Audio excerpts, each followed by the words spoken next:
In this second segment, we'll look at value conflicts, sexuality, and relationship issues.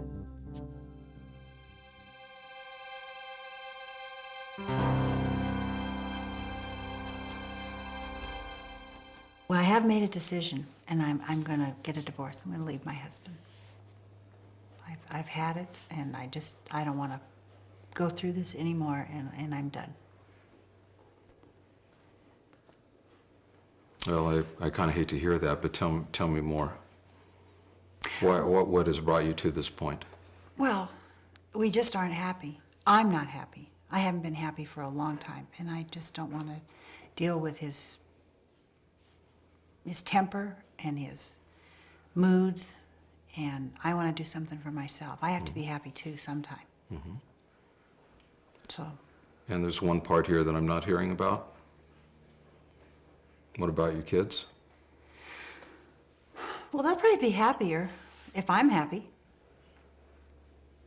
So you've considered, or you've put some time into thinking how you're going to manage with them?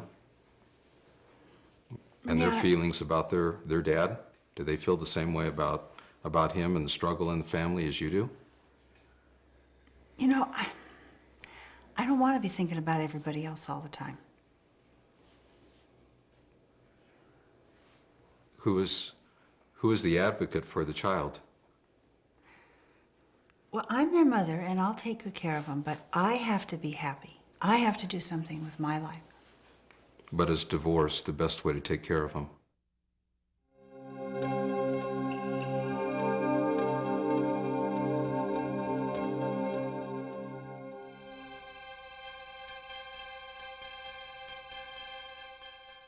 Gary, you seem to have an agenda. Do you want to give us the bottom line? What was that agenda? If you think it wasn't obvious enough. Yeah, I think it was pretty obvious, and I think that really portrayed some of the comments I made earlier about how your own stuff can get into a therapy session and cause it to go off in perhaps the wrong direction. And I don't think I would blame Janice for not coming back to a second session after that, or a future session. That was definitely an incorrect imposition of my values. Well, let's check it out with Janice and see. I agree.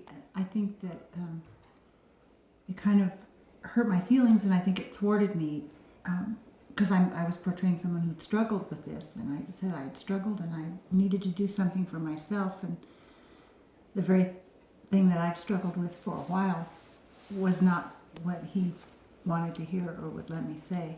Maybe, Gary, we could try something out. Could you be the client? Maybe pick up a few lines, and I'll try just a few lines. Not that it's right or wrong. I'll just try it out with you and try a different way. I think I've pretty well thought through that as we've been separated for a few months, and I'm feeling a lot better.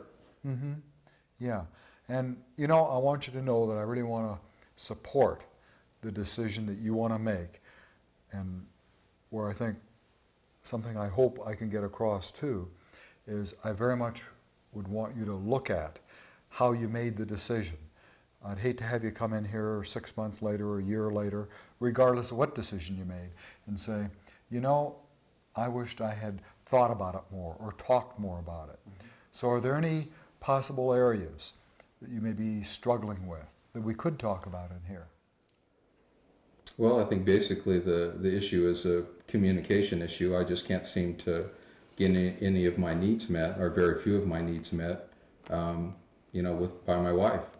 She just seems to, cut me off, and it's just not there for me. She's not a supportive person. She's always complaining about what I do incorrectly. And where I might go here is I might at least ask you, would you want to get your wife in here? Is that something that is of an interest to you? Do you want to do any more talking about that?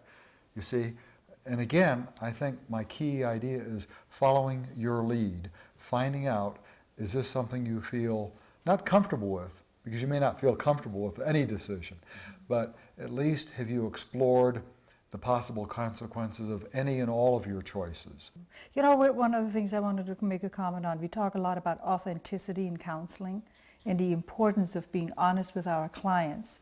And I think what we are discovering with some of the value issues that are so laden and can be so burdensome if you disclose them to the client, I think, is it so much, so is, is that where we need to be authentic? Is that where we want to be honest? Is that a place where maybe we need to put a hold on what we are feeling and thinking and deal with that someplace else? And is authenticity more about, if you are my client and I'm having a strong reaction to you, the way you are presenting yourself to me, how you deal with me, that maybe I'll let you know how you're affecting me. That may be authenticity that I'm talking about in counseling. But several of you commented on how burdened you felt when your counselor was authentic with you by disclosing, their value.